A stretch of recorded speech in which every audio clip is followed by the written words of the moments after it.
offered medical help where that's necessary, their identity will not be revealed. And as I say, we have nothing to hide in terms of the information that we're providing to you, but we have something to protect in terms of the identity of the individuals concerned. And it's important that we also understand that all of us, whether it's us as senior officials responsible for responding to this, or you who've worked with us so well over the last number of weeks in helping us to get the message to the public, continue to work collectively together to ensure that we respond appropriately to this. And I'm encouraging you in the media, I'm asking that you would work with us and ensure that you help us to disseminate and provide to the public information that's based on the advice that we're giving, that's rational, that's reasonable.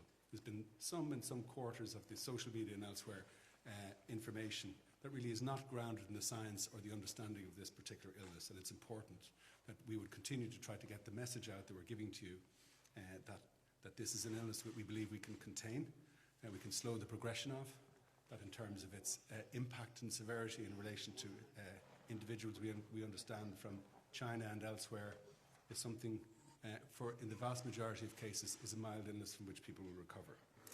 And so we ask you to, and encourage you and implore you to continue to work with us over the course of this to enable us to get that message out. We will, over the course of the next number of days, be making some changes in the arrangements that we make for briefing. We've participated, a number of us, in daily media interviews in one form or another. We've answered many of the requests for radio and television programs and so on, in order to try and make things a little more straightforward for us and for you. We propose to, on a daily basis, provide you with a briefing of this nature at about this time in the day, and to make the arrangements from your point of view easier to plan around, and from our point of view easier to plan around, and to enable us, as I say, to continue to work together to get the message out. So we were happy to take any questions that you may have. Yes, thank you. Dr. Houlihan, you've explained there why you're not naming this school. Now, we know all parents have got a text over the last short while informing them of what's being decided. So, inevitably, realistically, that school is going to be named all over social media, and no doubt, inevitably, in a number of media.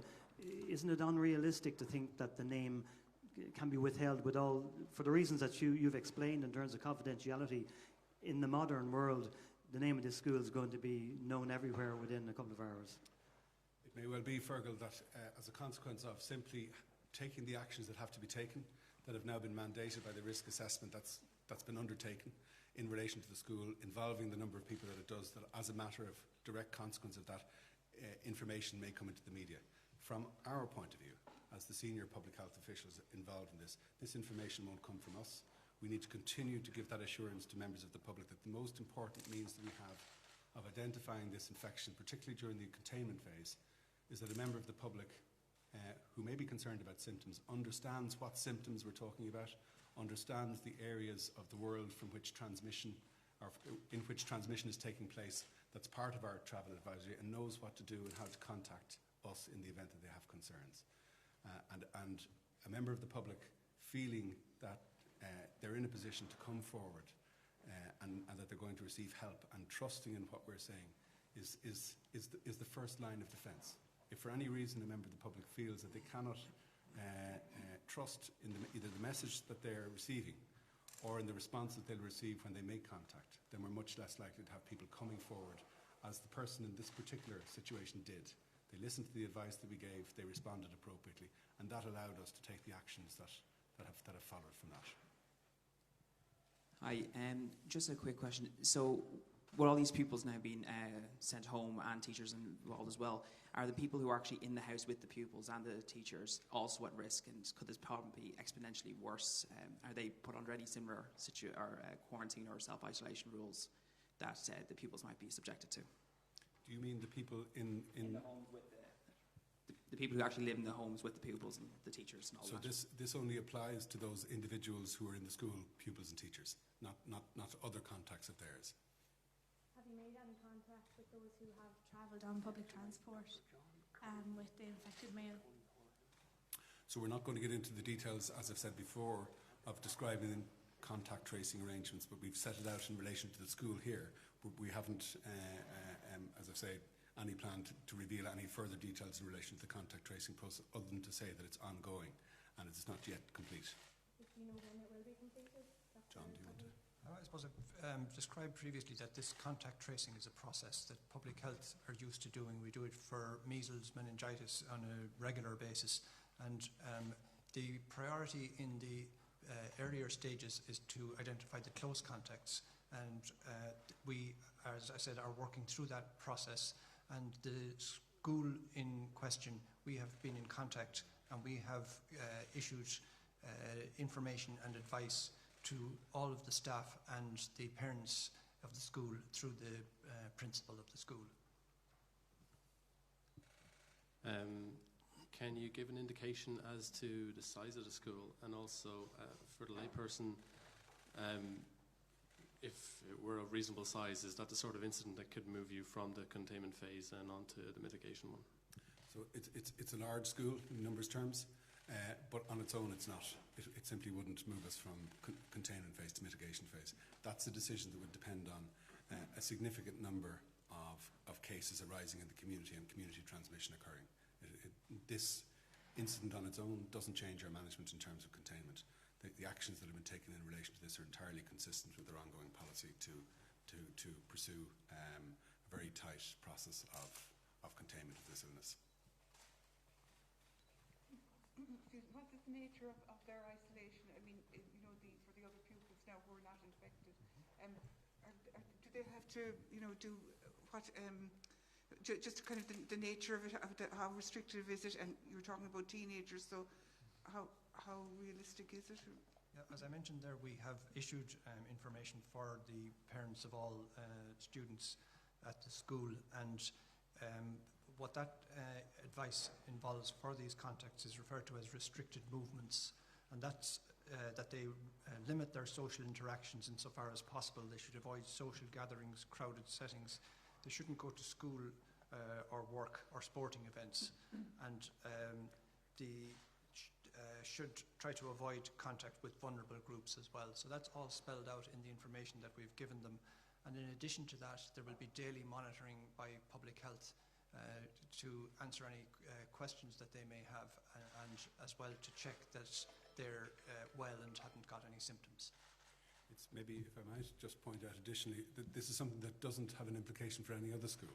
And so we'll be making efforts to contact, with assistance from the Department of Education over the course of this evening, every other school in the country to reassure them that there's no public health implications arising from this for their schools, and maybe to disappoint some of the children in the country. All the other schools in the country in public health grounds, we see no reason for any action in relation to those now. How many people in Ireland have been tested for coronavirus so far?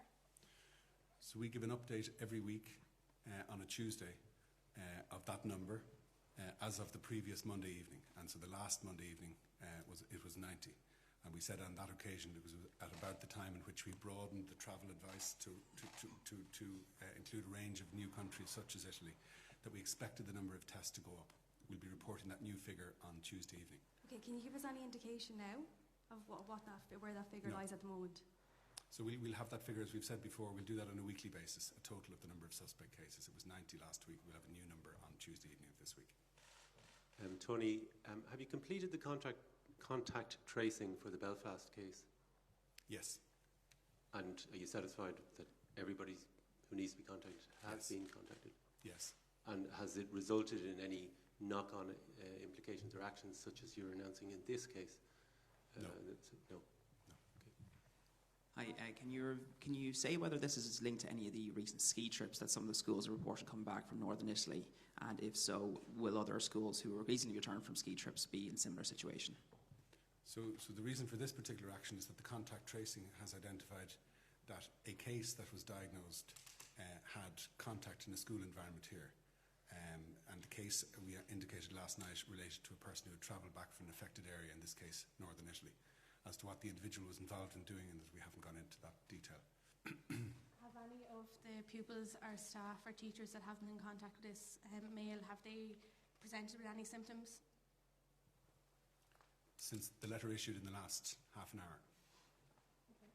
So you're not aware of anyone else else that was in close proximity with them that have presented any symptoms? So we've given clear information as to what people who will experience symptoms or may experience symptoms should do in the event that they, having received this letter, experience those symptoms, how to contact the HSE, and as I said, the follow-up arrangements that are in place to provide for what we call active surveillance by the HSE by way of text over the course of the 14 days. So we've set all that out in the letter. And just the male patient that has the confirmed coronavirus, is that a man or is it a child or is it a teen? We're not getting into identifying that. So we said again last night, and this will be the arrangement for confirmed cases into the future.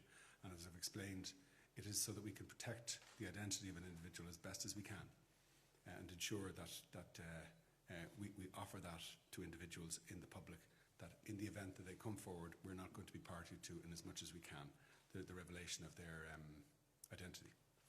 And so we've said the information we'll give, we'll identify the sex, we'll identify the part of the country, north, south, east or west, and we'll identify the source insofar as it's related either to contact with a confirmed case or associated with travel from an affected area.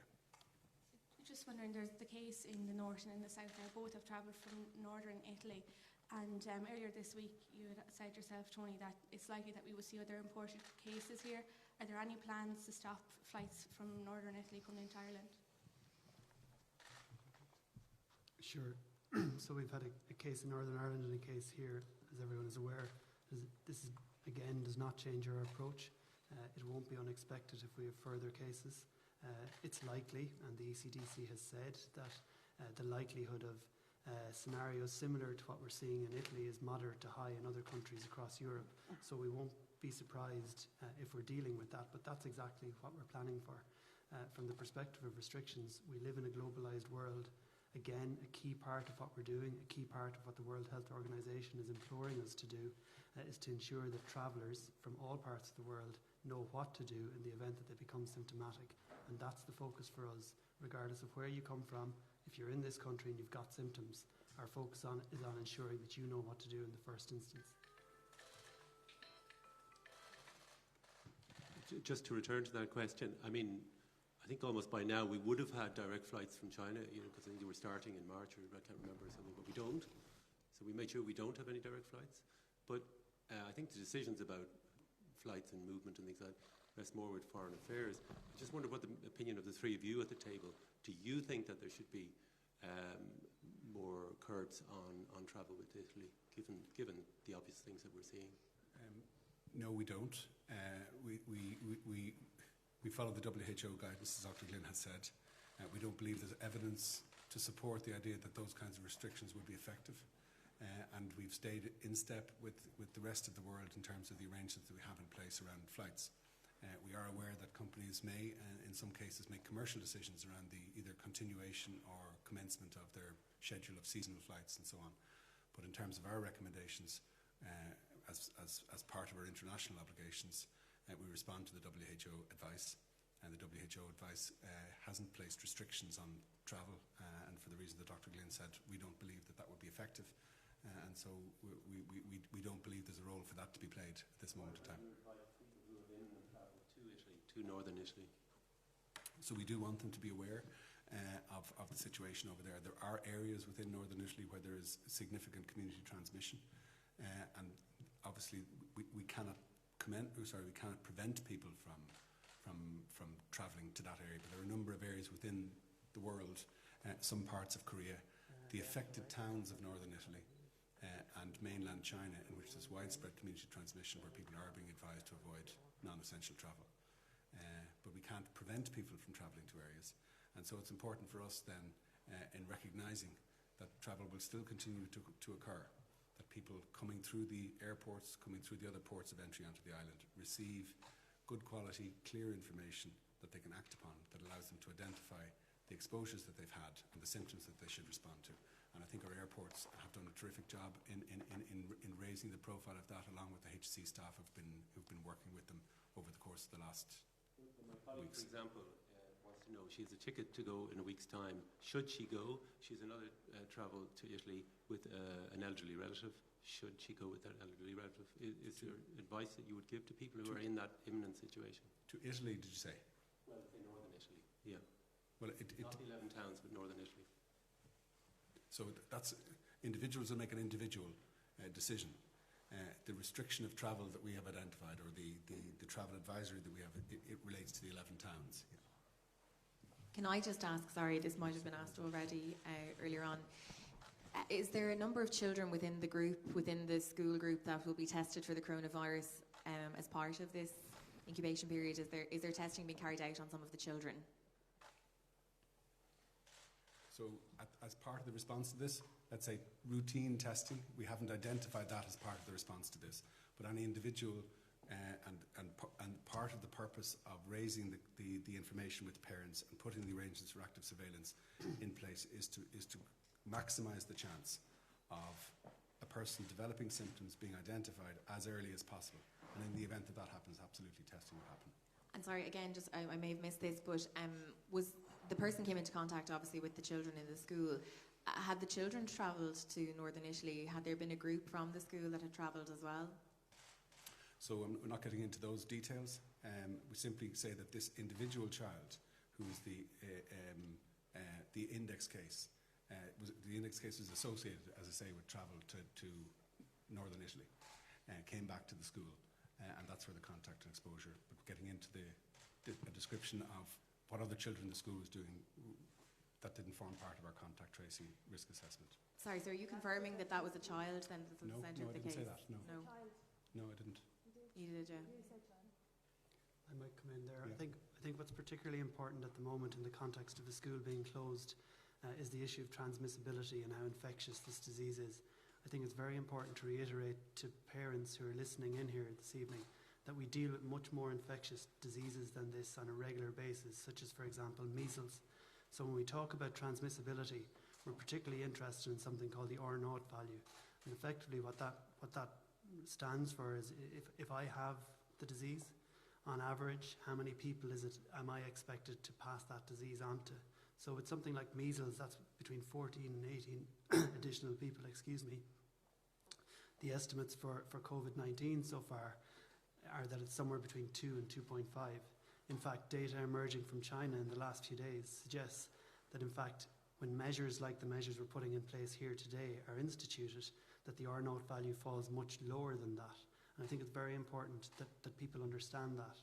Equally, it's also important to reiterate, I think, for parents, that the strong evidence emerging from China in the last few days is that the severity of this disease, the profile of severity is very different between children and adults, and children certainly seem to be much less susceptible and to suffer much less severe disease relative to some other groups within the population.